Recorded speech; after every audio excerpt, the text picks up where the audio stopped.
بسم اللہ الرحمن الرحیم۔ السلام علیکم ورحمۃ اللہ وبرکاتہ۔ جی ناظرین، آج ہم آپ کو بتائیں گے کہ رمضان المبارک کا استقبال کیسے کرنا ہے۔ نحمدہ و نصلی علی رسولہ الکریم۔ اللہ تعالیٰ کے فضل و عنایت اور رحم و کرم کا موسم بہار شروع ہونے لگا ہے۔ رمضان المبارک کا بابرکت مہینہ آ پہنچا ہے۔ وہ دیکھیے، جنت کو مزید سجایا جا رہا ہے۔ عرش کے نیچے سے رحمت کی ہوائیں چلنے کو تیار ہیں۔ کچھ ہی دنوں میں جنت کے درختوں کے پتوں سے سریلی آوازیں سنائی دینے لگیں گی۔ حور عین بھی دست بدعا ہو کر عرض کرے گی، اے باری تعالیٰ، اس مہینے میں ہمیں وہ خوش نصیب تیرے بندے چاہیے جن سے ہماری آنکھوں کو ٹھنڈک ملے اور ان کی آنکھوں کو ہماری وجہ سے سرور ملے، اور ہر ایک روزہ دار کو حور عین عطا کی جا رہی ہے۔ رمضان کی یہ پہلی رات ہے۔ فقہ امت حضرت عبداللہ بن مسعود رضی اللہ عنہ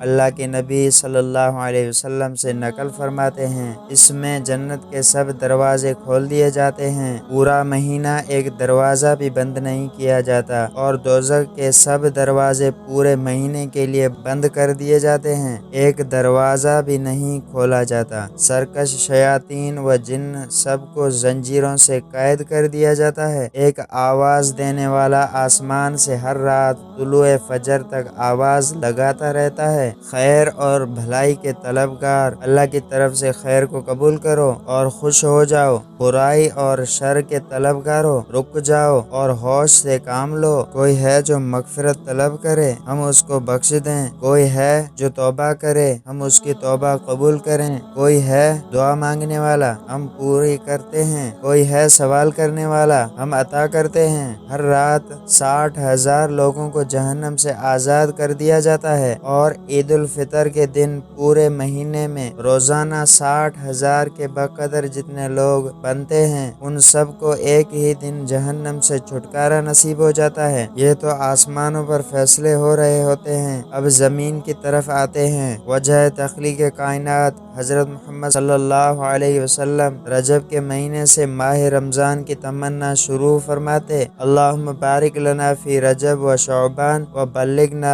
رمضان۔ ہمارے لیے رجب اور شعبان میں برکت عطا فرما اور ہمیں رمضان نصیب فرما۔ بلکہ جب شعبان کا مہینہ آتا تو لسان نبوت سے یوں موتی بکھرتے، اللہم ھذا شعبان و بلغنا رمضان۔ اے اللہ، جیسے آپ نے ہم پر فضل و احسان کیا کہ ہمیں شعبان عطا فرمایا، اے اللہ ہمیں رمضان کی مبارک ساعتیں بھی نصیب فرما۔ نبی کریم صلی اللہ علیہ وسلم 2 ماہ پہلے اپنے اس مبارک مہمان رمضان کا استقبال فرماتے، اور جوں ہی شعبان کی آخری رات آتی، آپ اپنے جانثار صحابہ کو جمع فرماتے، ان کے سامنے رمضان المبارک کی اہمیت، افادیت، خصوصیت، امتیازی حیثیت کا دلاویز تذکرہ فرماتے۔ حضرت سلمان فارسی رضی اللہ عنہ نے آپ کے ان فرامین کو نقل فرمایا ہے، تم پر ایک مہینہ آ رہا ہے جو بہت بڑا اور بہت مبارک مہینہ ہے، اس میں ایک رات ایسی ہے جو 1000 مہینوں سے بڑھ کر ہے۔ اللہ تعالیٰ نے اس کے روزہ کو فرض فرمایا اور اس کی رات کے قیام کو ثواب کی چیز بنایا ہے۔ جو شخص اس مہینے میں کوئی نیکی کر کے اللہ کا قرب حاصل کرے گا، ایسا ہے جیسا کہ غیر رمضان میں فرض کو ادا کیا، اور جو شخص اس مہینے میں کسی فرض کو ادا کرے گا، وہ ایسا ہے جیسے غیر رمضان میں 70 فرائض ادا کرے۔ یہ مہینہ صبر کا ہے اور صبر کا بدلہ جنت ہے۔ یہ مہینہ لوگوں کے ساتھ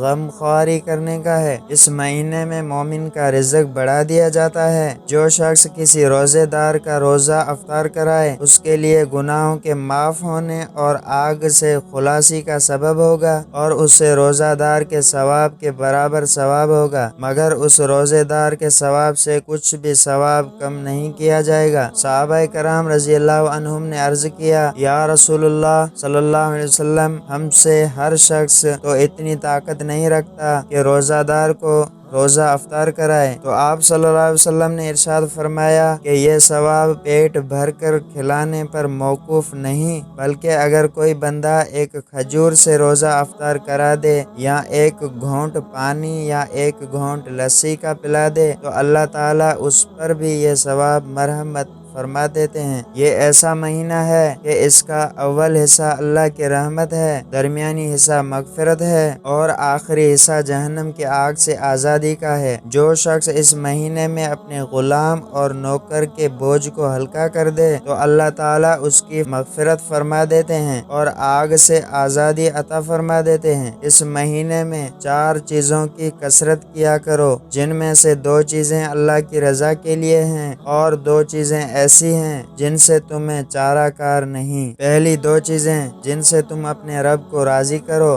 وہ کلمہ طیبہ اور استغفار کی کثرت ہے، اور دوسری 2 چیزیں یہ ہیں کہ جنت کی طلب کرو اور جہنم کی آگ سے پناہ مانگو۔ جو شخص کسی روزہ دار کو پانی پلائے، رب تعالیٰ جل شانہ روز قیامت میرے حوض سے اس کو ایسا پانی پلائیں گے جس کے بعد جنت میں داخل ہونے تک اسے پیاس نہیں لگے گی۔ آئیے ہم بھی اپنے اس مہمان مہینے کے استقبال کی تیاریاں شروع کر دیں، محض جلسے جلوسوں سے نہیں بلکہ اپنے دلوں میں عبادات کا شوق پیدا کریں اور ہادی برحق حضرت محمد مصطفیٰ صلی اللہ علیہ وسلم کی ہدایات اذہان و قلوب میں رچا بسا کر پرعزم ہو جائیں کہ ہم سب نے اس رمضان میں اپنی مغفرت کے تمام اسباب خلوص دل اور خلوص نیت سے اختیار کرنے ہیں۔ چنانچہ جو ہی ہم ماہ رمضان کے چاند کو دیکھیں تو یہ دعا پڑھیں: اللہم احلہ علینا بالیمن والایمان والسلامۃ والاسلام والتوفیق لما تحب وترضی ربی وربک اللہ۔ اے اللہ، اس چاند کو ہم پر برکت، ایمان، خیریت اور سلامتی والا کر دے اور ہمیں توفیق دے اس عمل کی جو تجھے پسند ہو۔ یہ چاند میرا اور تیرا رب اللہ ہے۔